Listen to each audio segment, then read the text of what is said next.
It is a liability factor in contract. I was on speaker. But the public works received something from, did you receive something also? Highway. For the CIP, yeah, CIP fund. That's why it's lucky because they already drew down most of the fund already. Okay, creep it up. You're going to be lean if I can creep it in a little bit for you. So no longer Friday or? Yes. But you're representing Pacific Island Times Yes. today. Yes. And then you're for sure. Who's Pacific Island Times? You're for sure. Marvin, Lumbies. Because Mark is I sometimes. thought you're Pacific Island Times too. Yes. Oh, you New Zealand, right? But just No, that's Mark. There's a lot of freelancing, yeah. That's right. Yeah, Mark is with him. Yeah, Mark's with you. And Yeah. No, I know Mark's with Mars Press, but also with he Everyone, freelances. a lot of us freelance. oh, cool. No, but Yeah. he also does PDN, right? Yeah, freelance, yeah. So that's why I have to check who's being represented. Brad is representing the news service, CNMI News Service. Yes, sir. Not freelancing today Or any day. or any day. But it feels like Everybody's unless I start getting freelancers, some more yeah. money, I'll be freelancing all the time. Right now, I want to be money lancing. So we're not. There's no live feed yet, right? Just Oh. still. Oh, I'm going. I thought you guys were already live too. No, we're not. Oh, Is it That's live? fine. yes. Muted? No. No, we're on.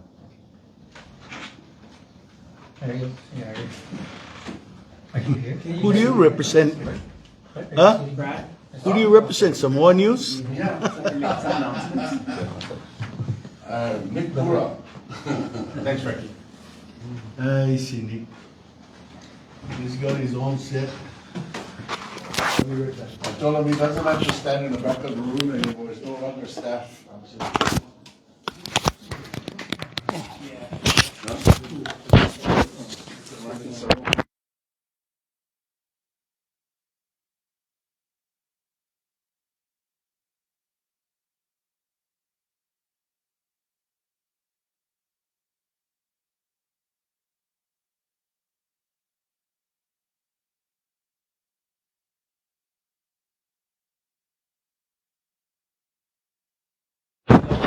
Hey guys, just to let you know, we're muted here for a minute. We're gonna come back on. We're still here, but we're muted. I'm gonna unmute it once we get started.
There we go.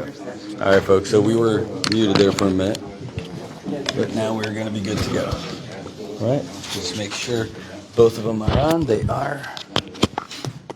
You good? Yes, sir.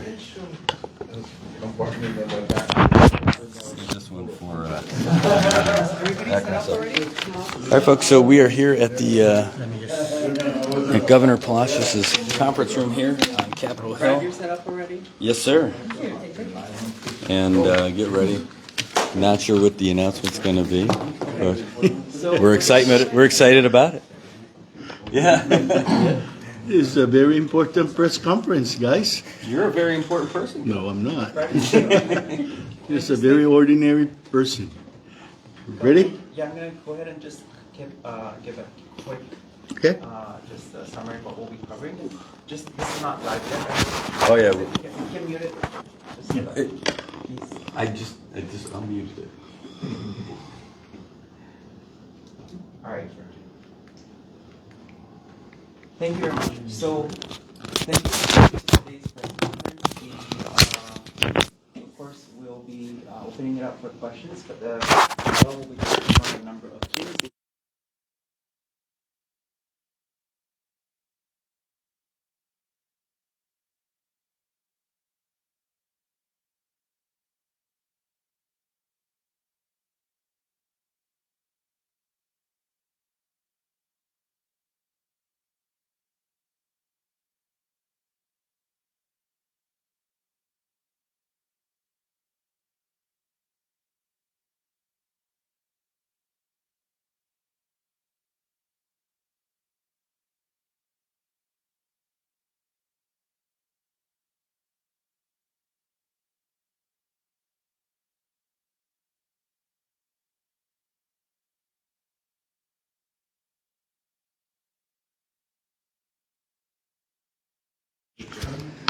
Okay, Thank you so much. we're back on. You can go ahead and unmute. Yeah. Okay. We'll do this one again. Okay. Each time we get a little bit closer, Mr. Governor. Okay, we're back on again, folks. Ready to go? And ready to rock and roll. Okay. Good morning, everyone that are present. We have a very robust presence from the media, and you know, I recall talking to Tomas earlier about meeting with the press more often than I have been, and so in keeping with that commitment, here we are today. As you all know, I was in Washington, D.C. to attend the presidential inauguration I was on the ground only for 3.5 days. It was very, very challenging for me. Physically, it was very, very cold, but everything went smoothly with that. Obviously, the National Governors Association had everything in place for the governors who were present. So I was able to engage with some of our governors in the nation, not necessarily all of them, because we were just in one room for about an hour before we had to head to the capital, the nation's capital, for the actual inauguration. That was a very quite an experience, but there were a lot of people. There's a lot of crowd control, obviously, but we were able to sit at a very nice location for all the governors and VIPs, but we were there for almost 2 hours during the whole time for the whole inauguration. I also took the opportunity to meet with some folks in DC. I met with the senior advisor for federal issues, federal and international issues, Mr. Radowagon, who was very instrumental in making all the arrangements for me. We were able to meet with key congressional representative in the House. Wasn't able to do the same in the Senate, but met with Representative Neil Don from Florida, who is the chairman of a very strong committee, Representative Joe Wilson from South Carolina, who's on the Armed Services Committee, and Representative Radowagon. As you all know, she's the senior representative from a delegate from American Samoa. and of course Chairman Westerman, who is the chair of the Committee on Natural Resources, which obviously has oversight over the insular areas. So, these are really key people. I was also able to spend almost over an hour with our congressional delegate, Kimberly Hines, and we had a really robust conversation on what we both need to work on. So it was a whole day, basically, in Congress. That building is, and I was able to, and I was actually invited in. It was in the halls of Congress that one of the committees hosted the whole Taiwan delegation who were there. I was invited to that function. I met with the foreign ministers of the Taiwan delegation and the chairman of the legislative branch that was there, and several of their legislative membership. So let me double back and say that the conversation that we had, Westerman is probably going to be the committee that's going to oversee the 902 agreement, and that's going to start with, because there's going to be some congressional processes that's going to take place as we finalize that discussion and agreement. It's going to have to, some of them have to go to Congress. So more likely than not, it's going to fall on Westerman's committee. And, New Dawn, Congressman Don had sort of made a commitment to continue to look out and help the Commonwealth in whatever capacity he can. He knows that, there's a whole series of commitment on our part to national security issue. And so he made a commitment to see what he can do to assist us also with our economic recovery.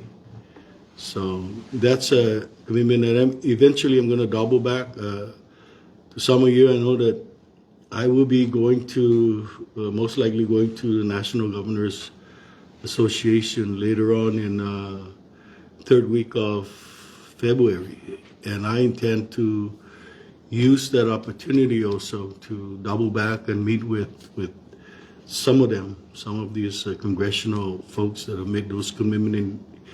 In fact, I know that most likely the Secretary of Interior is going to be confirmed, and by then we would have the opportunity to meet with him. That's the opening salvo. So go ahead, Tomas. Thank you, Governor. I just have two questions for this round.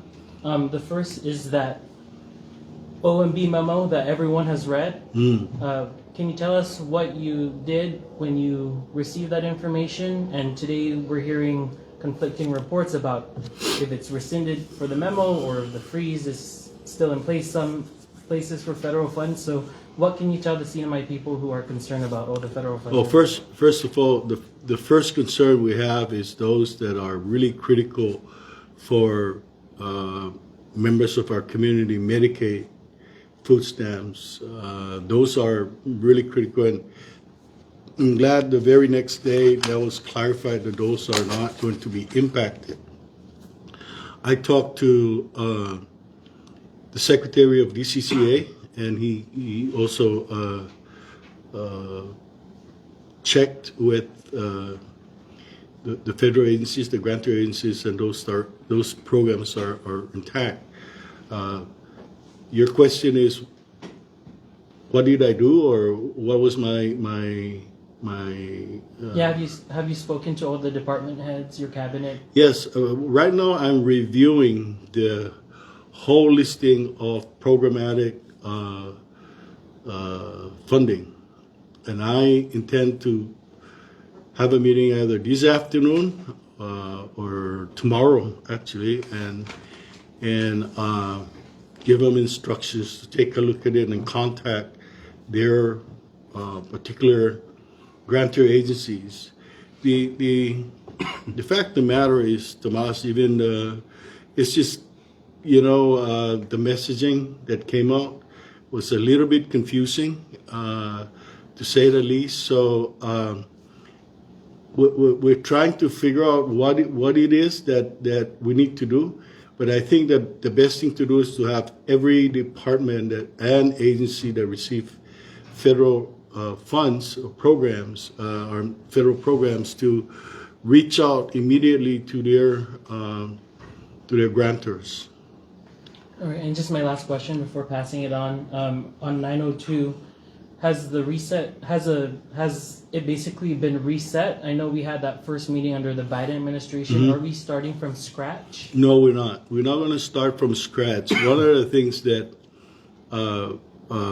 we would like to do is take all of the discussion items, because when I'm going to have to the restart would be to ask the president to appoint his representative, and I don't think it's going to be a long process to review the discussion level, because a lot of the folks that were involved in the discussion level, the legals and the financial folks are still in there. And most likely will be, unless the president's representative has a completely new team, we're going to have to, but the issues are still going to be the same. And then we're just going to say, this is how far we got in this discussion, and this is where we want to go going forward. And so, as things kind of taper down in Washington, D.C., and the heads of the departments and agencies settle in, I think we're going to be sending out an official letter to the president regarding our 902 talks. Just a follow-up question on that one. Considering the difference between the ideas and the positions of new administration and the previous administration, would you expect changes in the minds of those people you talk in the discussion, particularly on the other side, on the federal side? I don't think so. To be frank with you, I mean, the issues are going to be the same. Maybe the approach is going to be different, but the issues are going to be the same. We're only looking at what's in our covenant agreement, and that, regardless of you're a Republican, you're a Democrat, or you're an independent president, the issues are going to be the same, and it's not going to change how we're going to approach it. The issues are going to be the same. Maybe how we approach it and who we talk to is going to be a little bit different, and we'll see. Well, Mr. Governor, it was Ms. Cantor who was here during the 902 talks that we were here in Saipan. Do we know already, they've already identified who her replacement is? I don't believe so. I think the Secretary of Interior will be confirmed shortly. Then it's going to be up to him to appoint who that's going to be. And then I know you said you don't want to start from the beginning because then you have to start with the whole letter and everything like that, but do you think that you're really going to have to get everybody back up to speed? There's going to be people from a whole different side of things coming in, I think. Well, yeah, and that's to be expected. We're going to have to send an official letter to the president, and then he's going to have to assign somebody else from the federal side, and we might have to kind of brief them on those conversations. But what I was saying is that the key team people that were on the 902 teams are still are career individuals. So it's the conversation is still going to be there, and so they would have the background of the discussions that we've had with Assistant Secretary Cantor. Did I answer your question? Yes, sir. Okay. What You know, we'll do whatever is necessary. If we have to go back and repeat the discussions, that's fine. Because Oh, sorry. But with that, I didn't think about it, but like, have things from our perspective changed with the rescission of all those different executive orders and everything, and how it might implicate funding for the Marianas? Like the things that we went into the 902 talks initially with, have some of those things changed? no, I don't think because our discussion with the 902 was just the 701, the Section 7 of the covenant itself. That's not going to change. We're still going to go in and have the same discussion. Thank you. will Delegate King Hines have a role in your 902 talks now? That Of course he's going to. Well, you know, some of these issues would require congressional. Okay, so once an agreement is done, those that requires congressional most likely be she would be the person who sponsor whatever legislation and have that legislative role, a congressional role, so to speak. you mentioned that you talked to her earlier, and what's the key initiative that both of you guys are going to be working on? This 902 talks and economics and infrastructure, transportation. She is a member of that committee or subcommittee, and she's going to be, I believe she's in the Veterans Affairs Committee. So, yeah. Governor, do you know who the Secretary of Interior nominee is, and are they a familiar face or a friend? Or Not to me. He's the governor of North Dakota, I believe. Governor Morgan.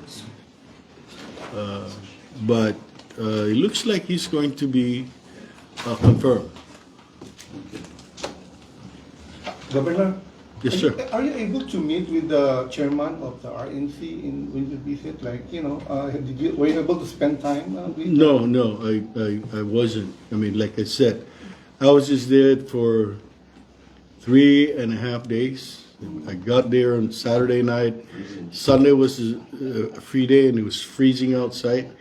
Monday we went from 7 o'clock. We had to be at the NGA, and it was basically, that trip was all pretty much set up. I wasn't able, I was supposed to go to, or was asked to, if I wanted to go to some of the other functions where he was, but I chose not to because I was, one, tired going over there, two, it was very cold, and so I wasn't able to meet him. But follow-up question about even though you're not able to meet with the key Republicans in DC, how would you gauge a link between the CNMI under this administration and the president himself, President Trump? How would I gauge? How would you gauge the I think he would be very accommodating, and I think the relationship would be fine. A lot of his appointees are governors, and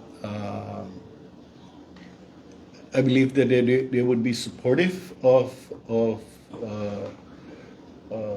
the insular areas and the territories programs. Some of them have been in Congress, and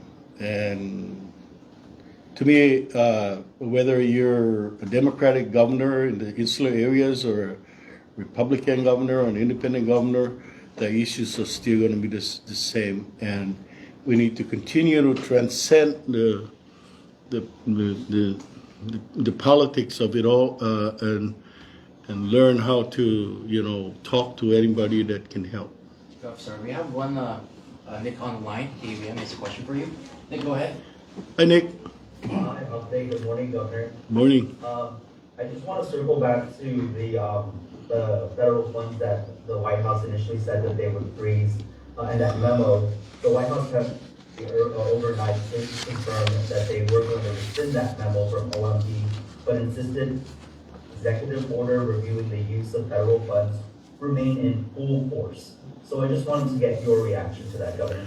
Well, obviously the new administration is reviewing all these programs to make it consistent with their policy.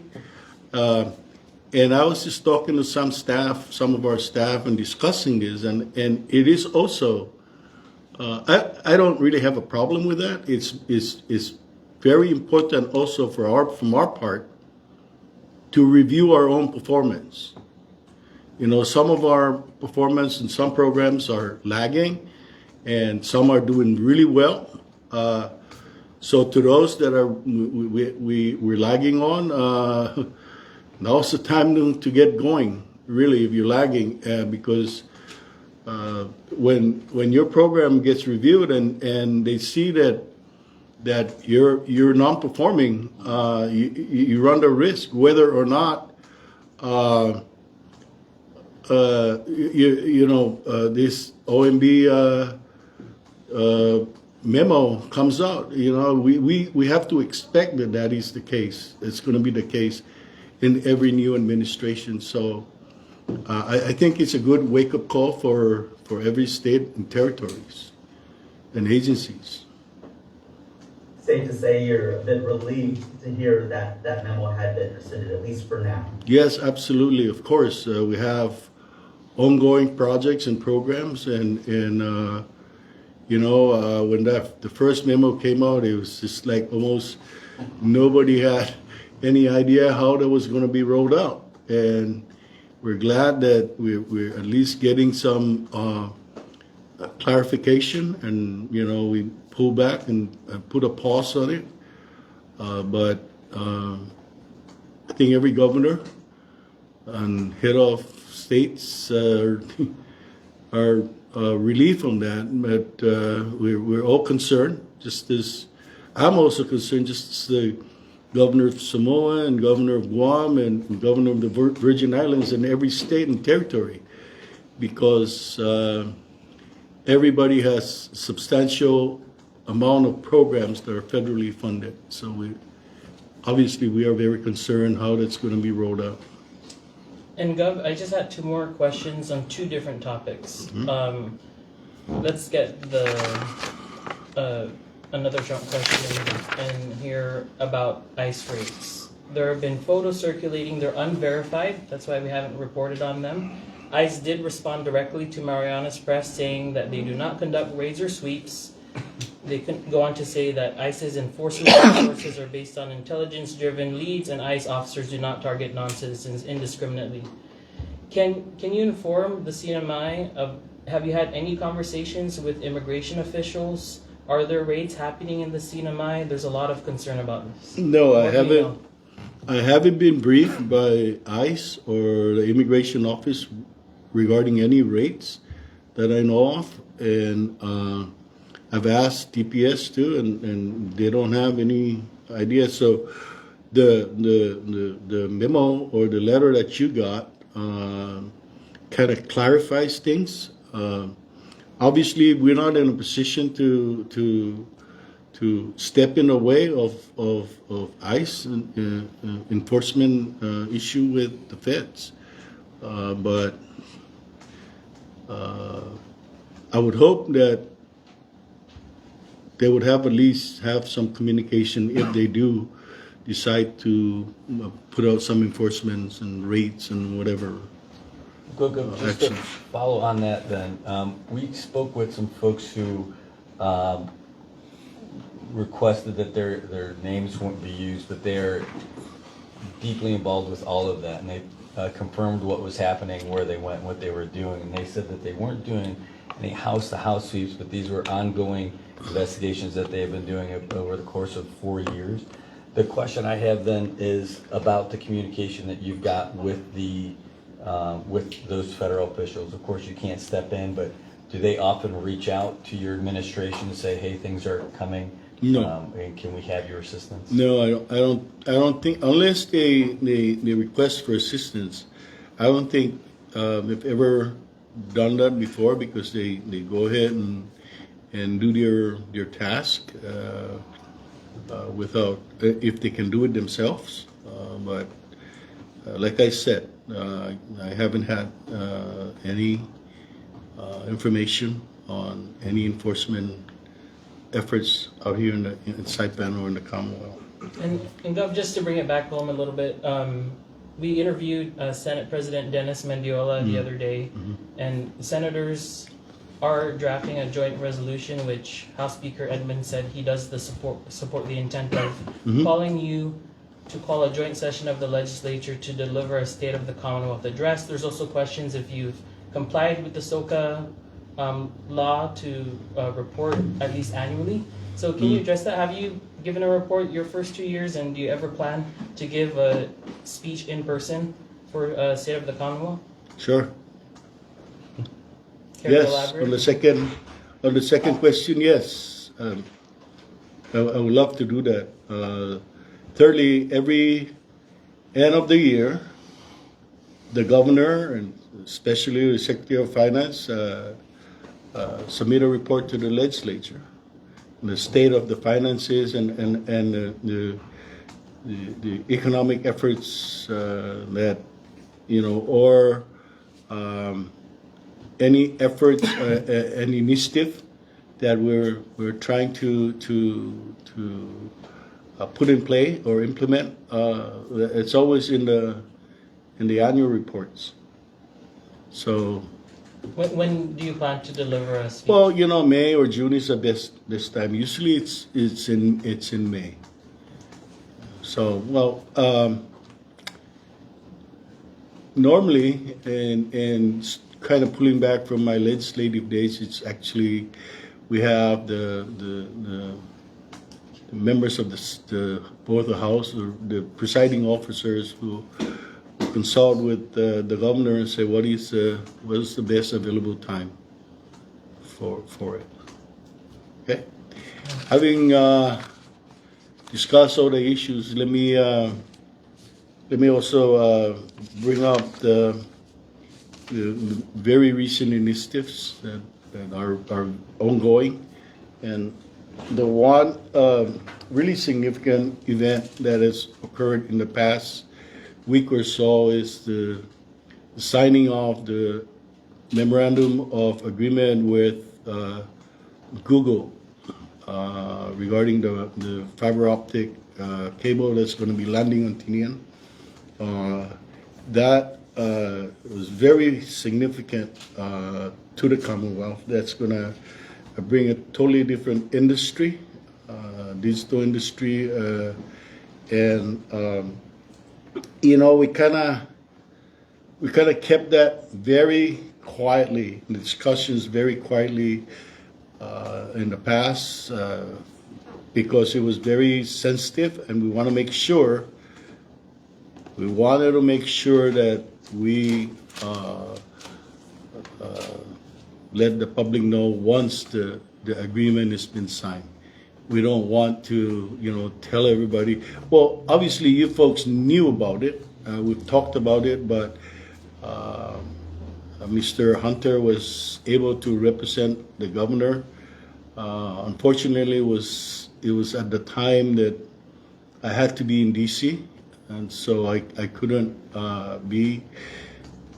I was invited to come and sign the agreement, but I couldn't, so I delegated that responsibility and authority to Special Assistants for Broadband Policy. And so he was there. And the other parts to that initiative is the bigger part that I was really, really happy about. I had the opportunity to go down to the multi-purpose center, and I know that some of you have gone down there and taken a look at it. That program is ongoing, and we're creating skills and folks job skills for some of our folks. And we have 300 of them down there, different time, different days. We have also folks that are wanting, but we didn't have enough slots. But that is, I'm asking Glenn to kind of take a look at what we can do to perhaps get additional resources and funding to add on to that, because there are a lot of folks that are wanting to get in on the program. And there are students from NMC, students from NM Tech, and others that are,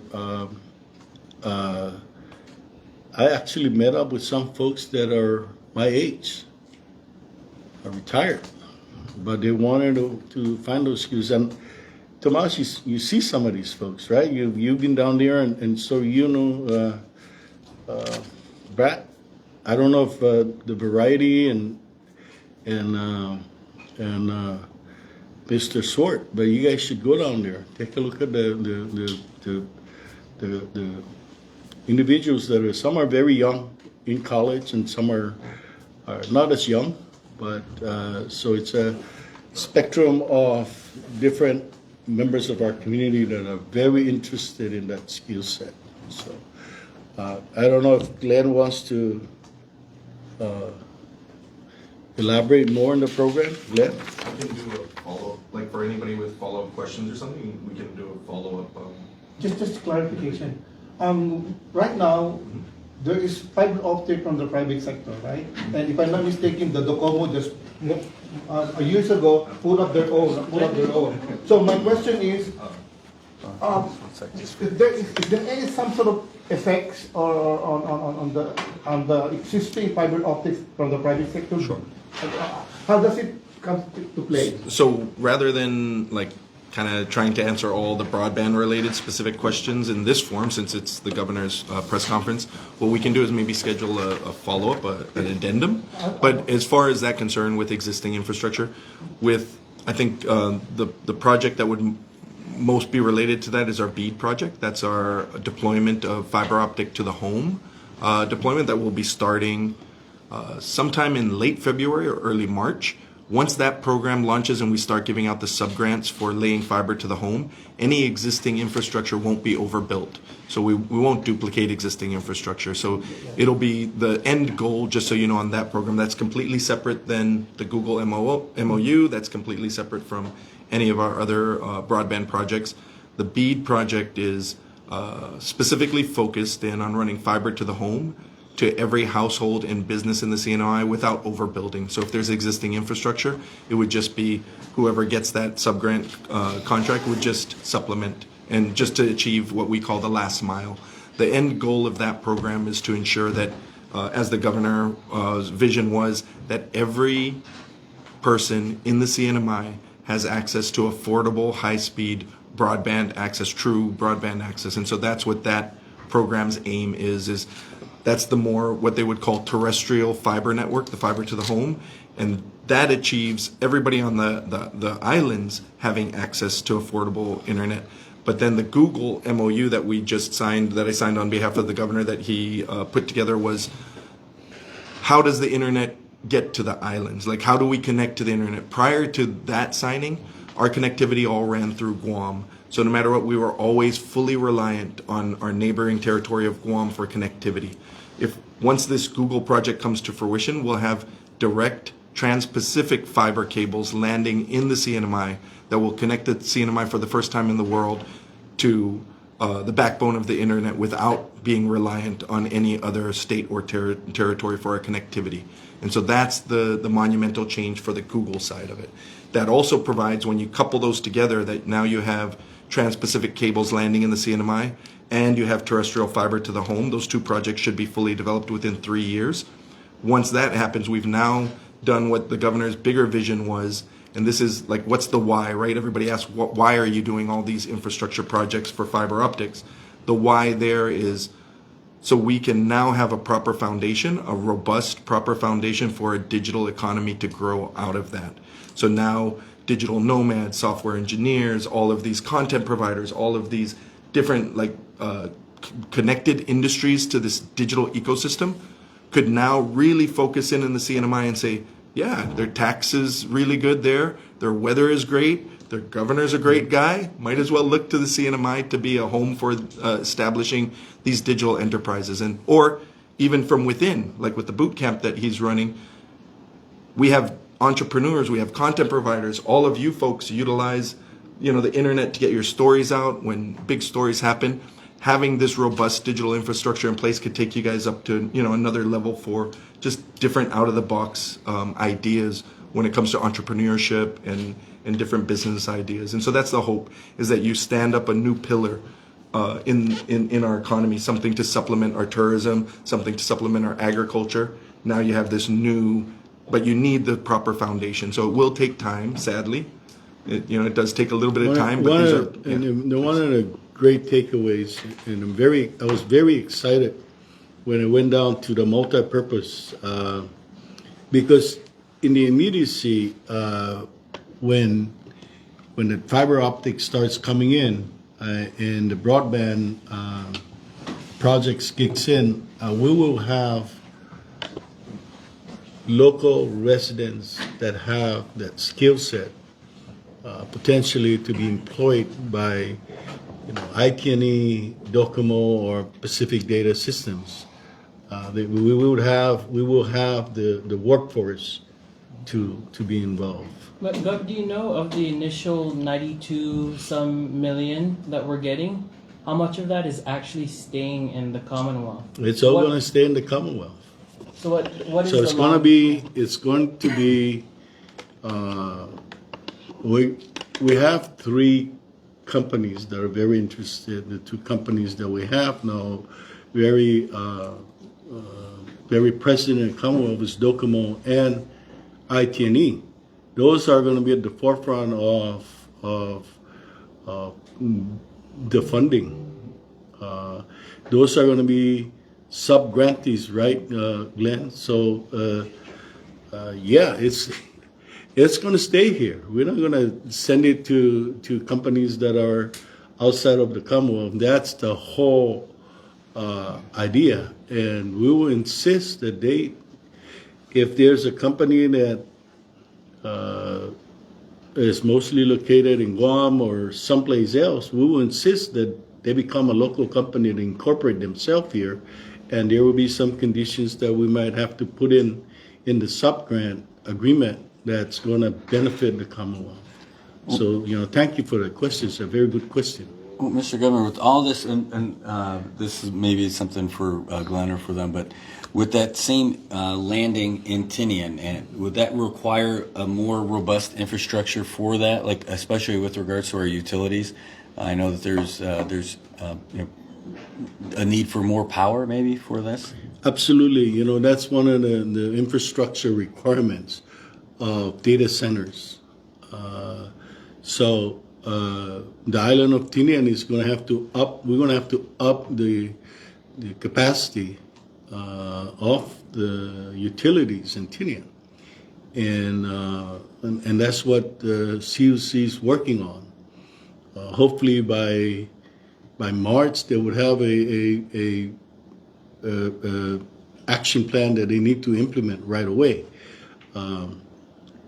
But the good part, and I'm very appreciative of the folks that are involved in the Tinian project, is that they're also willing to take a look at other alternative energy as part of that, and they're looking to even assist CUC in that regards to make sure that the power system is up to par. Tinian was very fortunate because they had anticipated the military buildup, and so CUC initially had a 20 megawatt capacity, and I think Tinian's load demand right now, peak load demands like between 3 and 3.5. So they have excess capacity, and that's why Google and Citadel decided to put it on Tinian, is because of that immediate capacity that they can rely on. So, yeah, obviously the companies that are involved in this, that's one of the key factors and elements that they considered when they chose Tinian. So Citadel was part of that equation? Yeah. Wow. And Gov, this is a general question, but I know it's on the top of everyone's minds. Is just what's your message to small businesses who are still struggling? What is the outlook on tourism?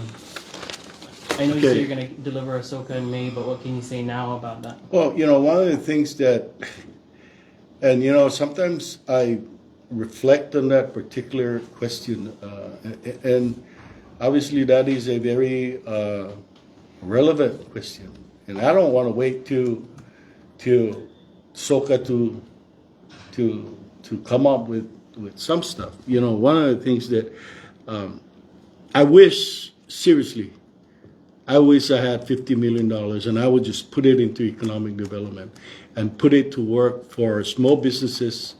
But we're working with, that's was the key elements of our 902 talks, is economic recovery assistance to all our existing businesses. Had we, and I really don't want to go back in time, but had we done the boost program properly and put in $50 million to help us, to help every small business or medium-sized business or even big businesses to weather the storm, we would have been in much better position. And you all know it, right? That was a lost opportunity for all of us. And I'm not gonna point fingers at anything.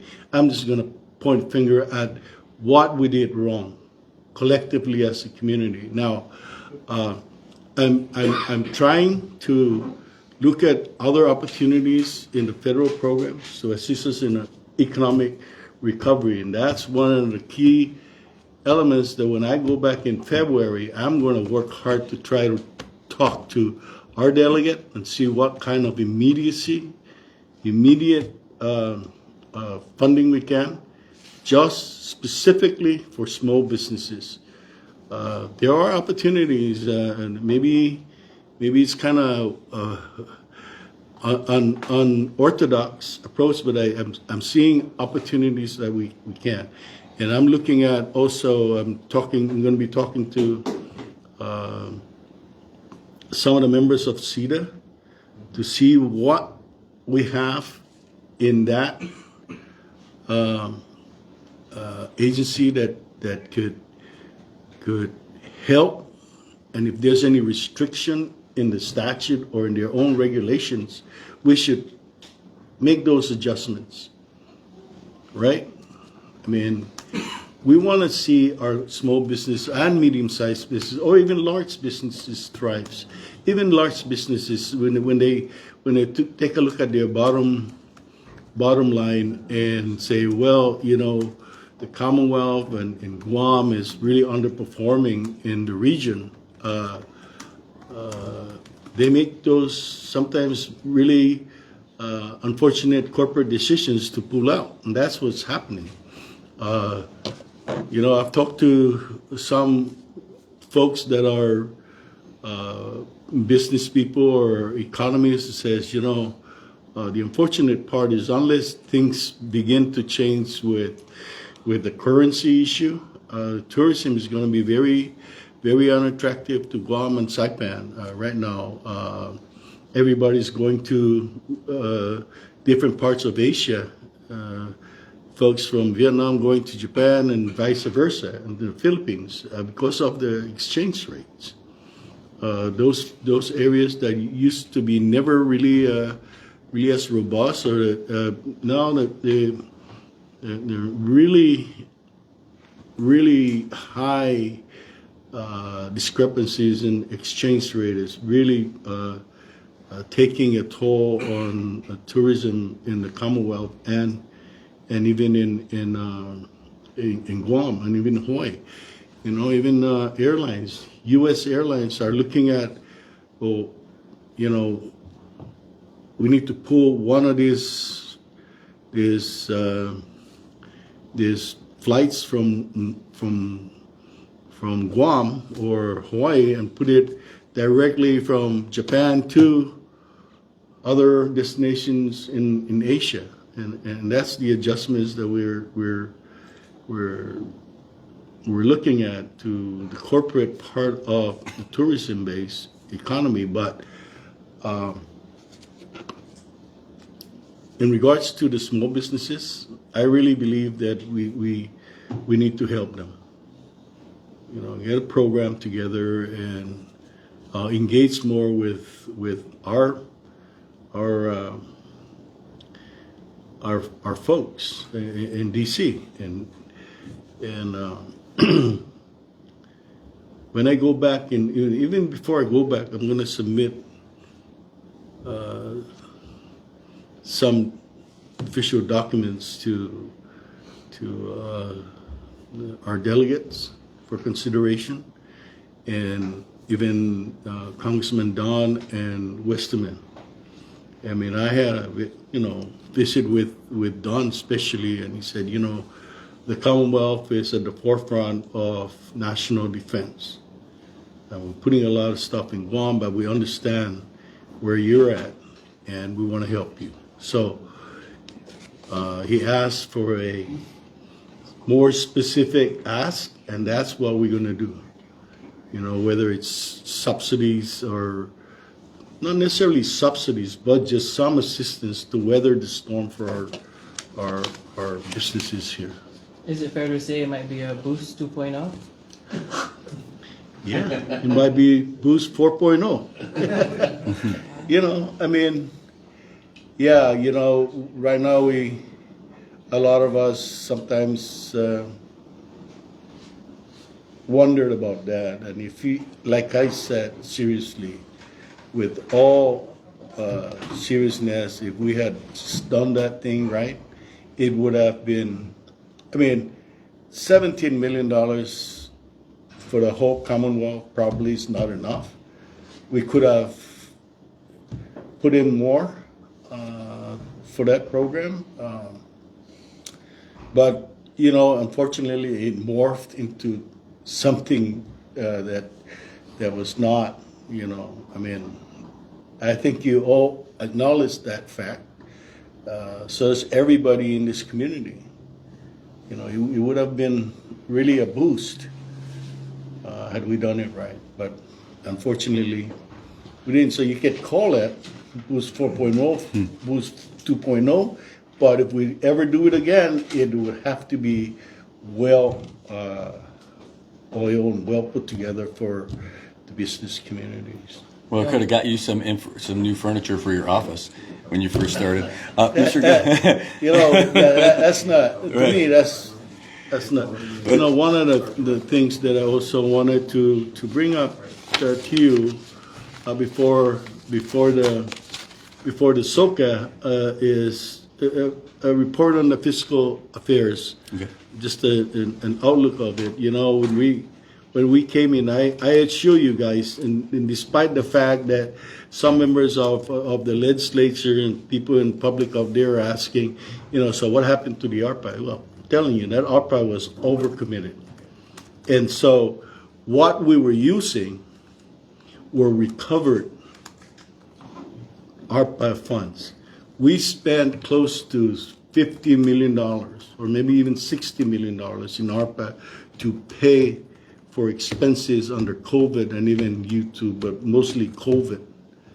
And we submitted for reimbursement to FEMA, and that took a long time for it to be recovered. So, but when we came in, the fiscal condition of the Commonwealth, despite the large amount of funding that was available for us, was just not there. I mean, this is the fact. In 2021, we had a $66 million deficit. That's in the audit. I'm not making that up.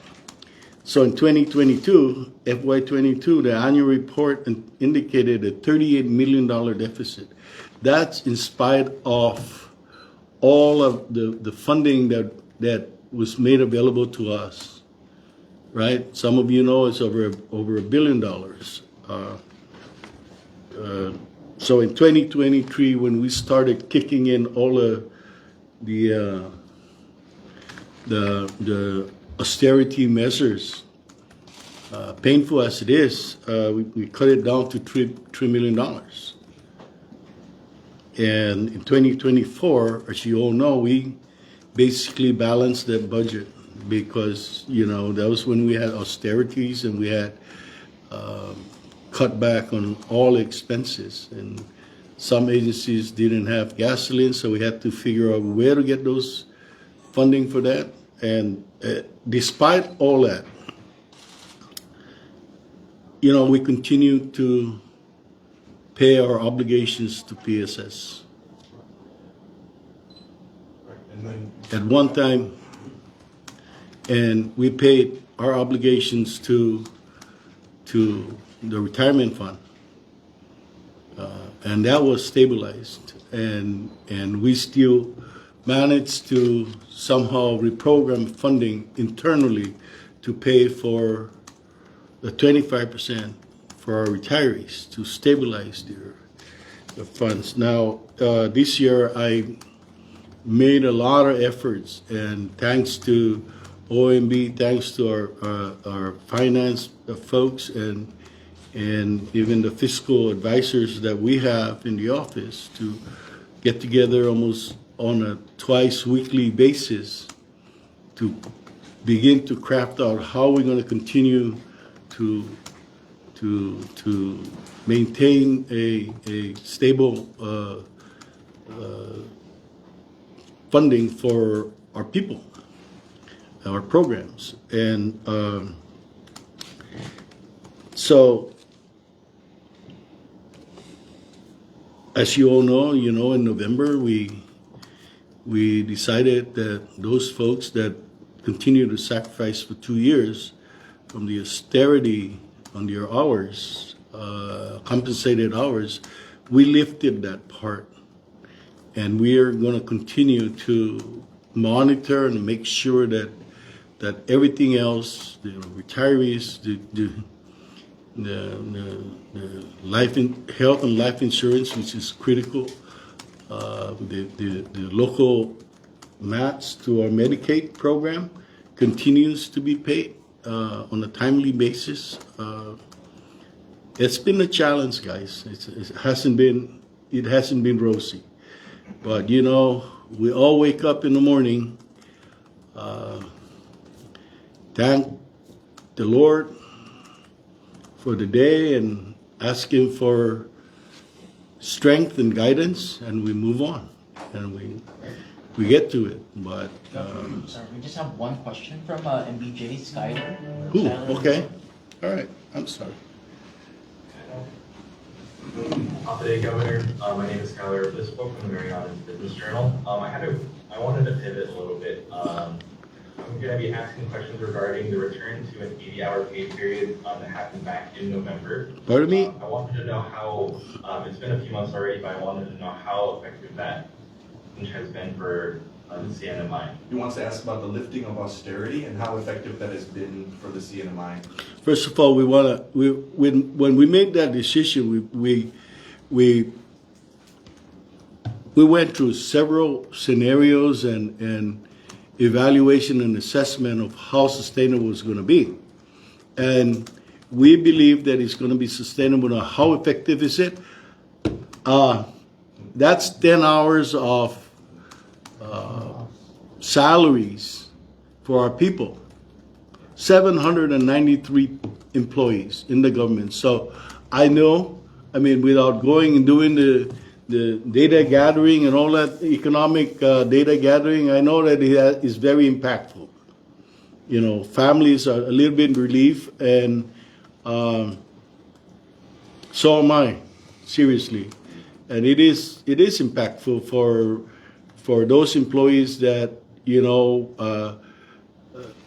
dedicate their life to services to our community, to have a full 80-hour work payroll. Did I answer your question, sir?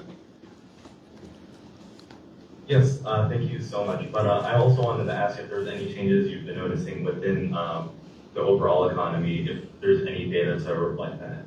No, so far, we have been keeping and making sure and monitoring all the essentials, and so far we're doing fine in those. And if there's going to be any drastic changes, we're going to have to make those adjustments. I will not be, albeit it might be unpopular, but that's the fact of life. And if we're monitoring, and if there's a downward departure on the revenues, we're going to have to make those adjustments accordingly.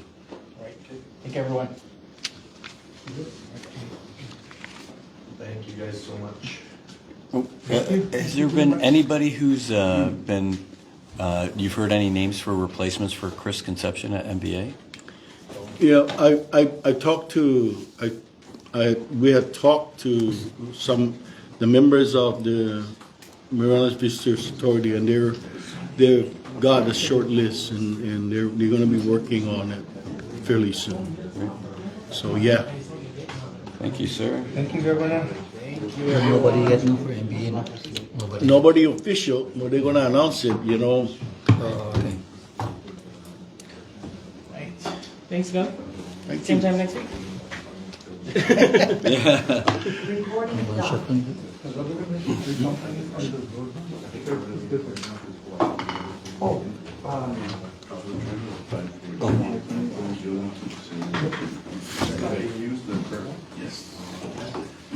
All right, so we're wrapping up. Very good. I didn't cover